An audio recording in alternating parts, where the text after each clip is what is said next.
Hello. Gosh, it has been a while. I feel like I have not made a video in months, and so just because recently, like 2 or 3 days ago, everything has changed, and not even. I mean, significantly, everything has changed, and when I say everything has changed, I mean which region of America I'm living in, um, the side of my family that I'm around and with, and just the climate and everything. My friend group. I'm back home in California, and Michigan is my home. I was born there for sure, always. But California has definitely molded and shaped who I am at my core. I identify as a Californian, I think, over anything. I mean, obviously, I identify as like a lot of things, but like for the most part, um, um, a Californian is something that's really important to me because I love what California embodies, and I love kind of the God, how can I say this? I love all of the positive and the negative connotations that come along with Californians, but Northern California. Let me be specific. So, with that said, um, God, where to start? I am now about 5 years into my borderline personality disorder recovery, and having gone through so much, um, and being back home, um, with all these amazing different things that have happened to me and that I've done, um, in lieu of the things that have happened, and being back here, and it's so beautiful. And I used to watch the. I don't know if you've ever, if I've said it before, but Sharina Rooney, Recovery Mom, on YouTube. 5 years ago, God, I might as well just say 5 years ago today. I watched her first video, and I saw a lot of similarities in us, mainly because she has borderline personality disorder as well. But there's just a lot of the situations and things that really spoke to me, and that's the whole reason I made this YouTube channel. Because of her, she 120. I wanted to be like her in every single way. And people with borderline personality disorder, I'm sure you understand this. We have an unstable self-image. It's one of the 9 traits, and so it is not uncommon for me to attach myself to people and ideas and things that I want to embody and become. And I'm so proud of myself for idolizing her, in such a way that has really helped me to understand that there is another side to all of this chaos and this madness that we breathe and that we feel and that we seem that we feel like we are.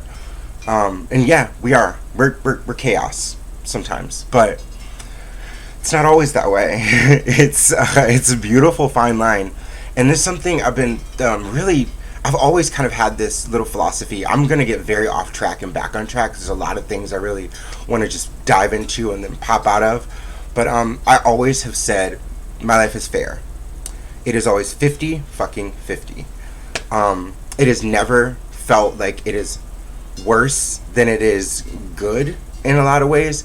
However, I always feel that it is worse or it's good. But when I step back and I actually look at life from like a nice scope, or like a nice lens that doesn't magnify, but it kind of like pushes things away. And I'm farsighted, so even like actual sight, when things are further away from me, I get a way better scope, a more beautiful arrangement of how it all seems to correlate, or how it all looks, or how chaotic it is, or how organized it is, or everything far and few and in between. And so when I sit here and I say that 5 years, 5 years of CBT, DBT, psychoanalytic therapy.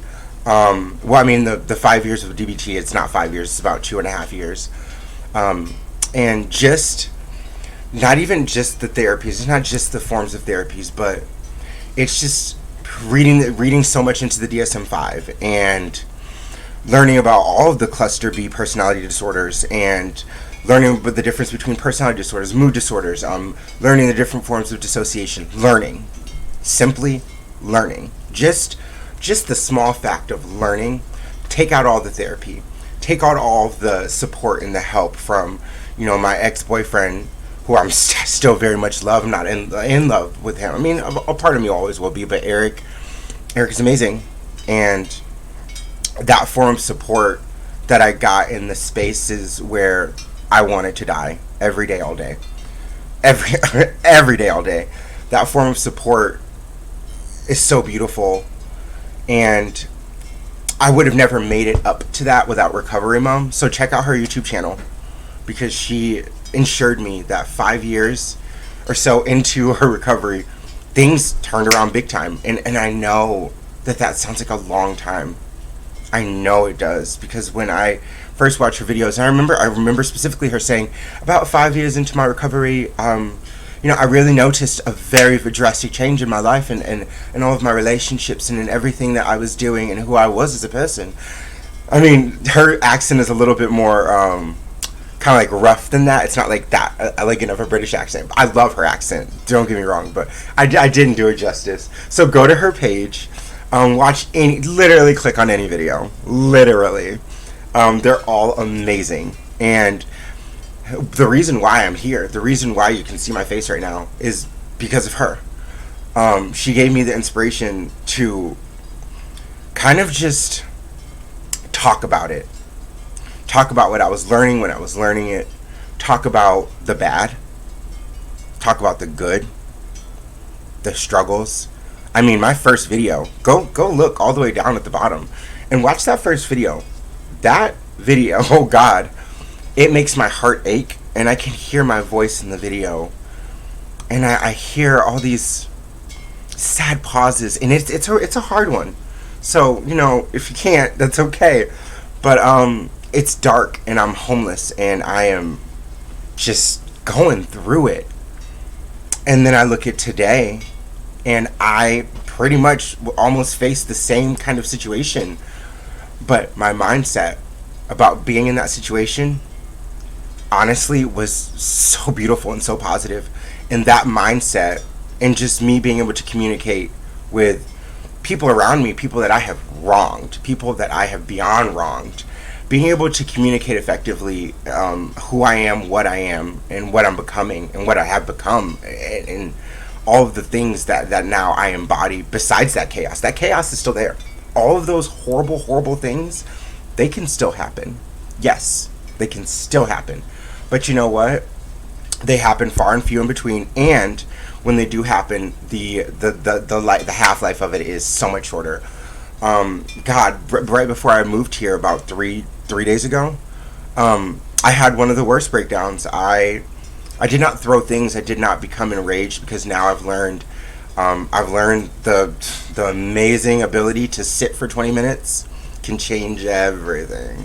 Literally sitting, just not walking around, not doing a bunch of things to try to calm myself, just sitting the fuck down. Even if I sit down and I'm just like, or I'm like, or I'm just like, either which way, just sitting down in one stable position for 20 minutes literally can change your entire life. And just having little skills, all these little tiny skills that I thought back when I was learning them, oh God, that one won't work, or that one won't work, or I've tried that one won't work. Well, guess what? If you have a wide arrangement of all of these different skills, not only are you going to have complete access to those skills 5 years into it, but you're going to have honed the skills that work best for you. And those skills are going to save your fucking life. I've always been overly communicative and exceedingly verbal. And so with that said, talking, my biggest form of growth happened in a time, honestly, within this past year. And that's probably why I haven't been making a lot of videos recently. Within this past year, I have been alone. My ex-boyfriend left the house. I hurt and scared him so much that he left his house and just left me in it with the dog. He took the other 2 dogs, which, God, I'm so glad he did, because I was hurting everyone. I wasn't just hurting him. I wasn't just hurting me. I was hurting them, the 3 of them. he took the two of the dogs. One of them was my boyfriend, Gus.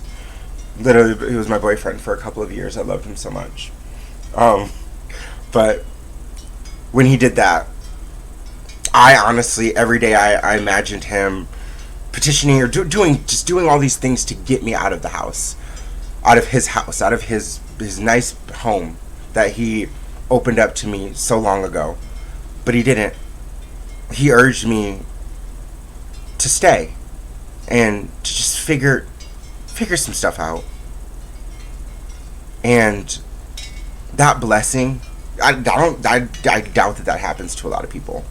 I doubt that you can hurt, maybe even almost kill someone, and they turn around and give you a grace period of a year to try to figure it all out. And the thing about it is, if I had not been trying so hard to figure it all out, I can't imagine what things would look like. I don't know. It's a lot.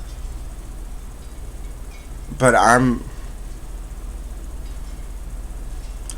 okay. I guess this whole video is just kind of to say that I'm okay, and you're gonna be okay if you're suffering with BPD or EAUPD. I like EAUPD a lot too. I like the idea of EAUPD, emotionally unstable personality disorder.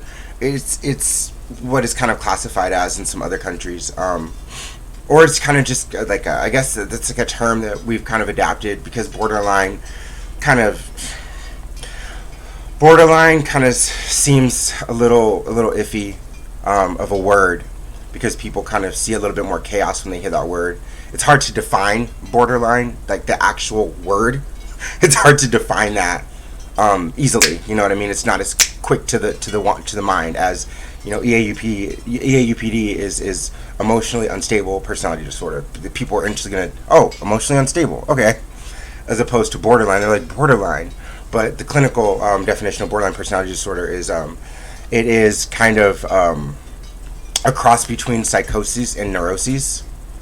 And it's just kind of like an unstable line between the two, and one can be the catalyst to the other, and the other can be the catalyst to the other, and it's kind of an ebb and flow.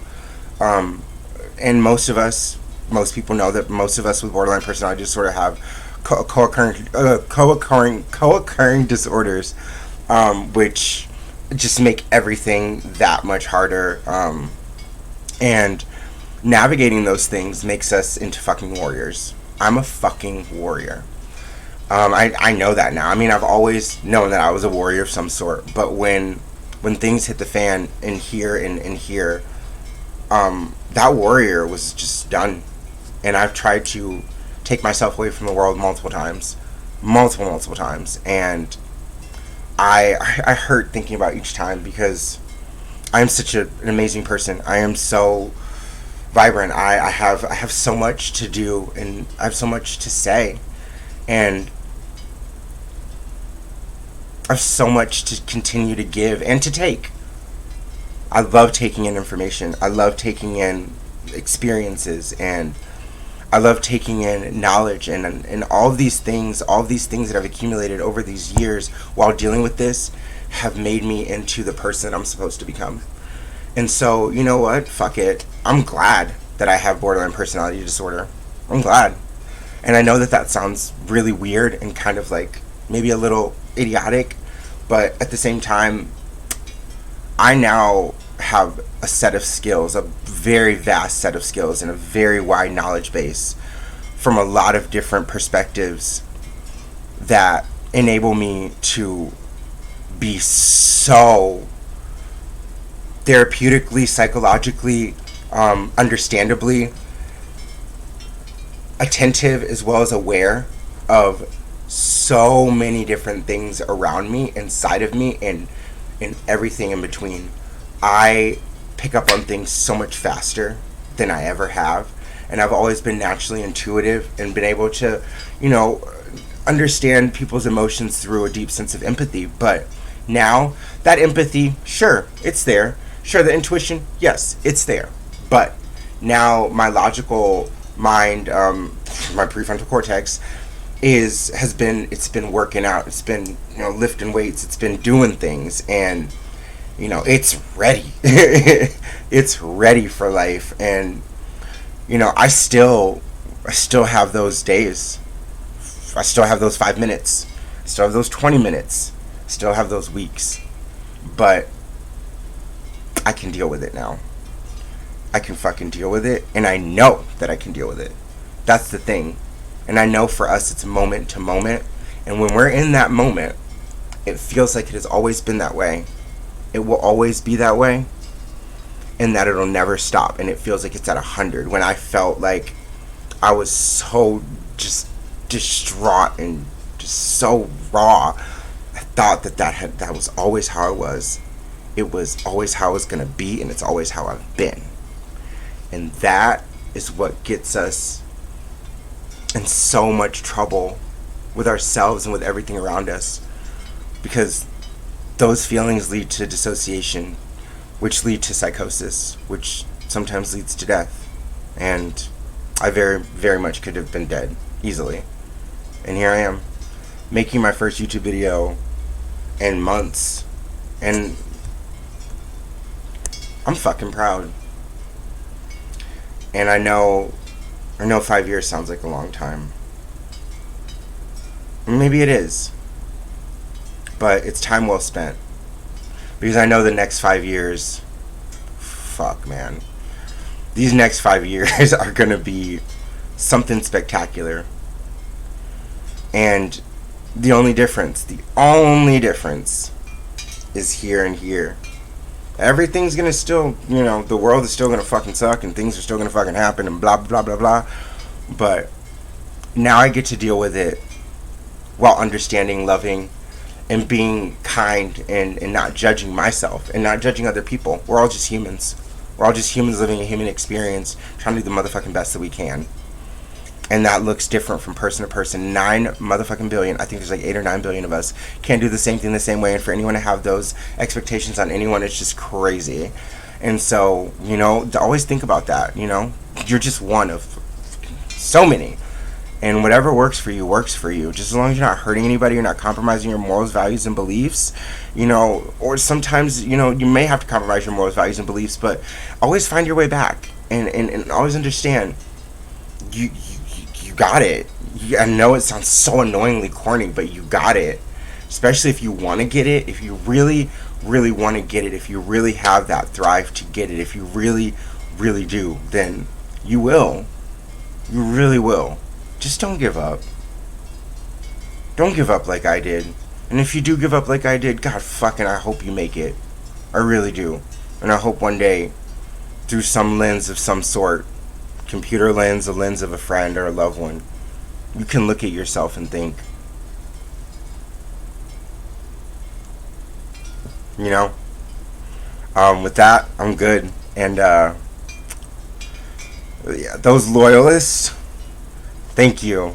And those new, thank you.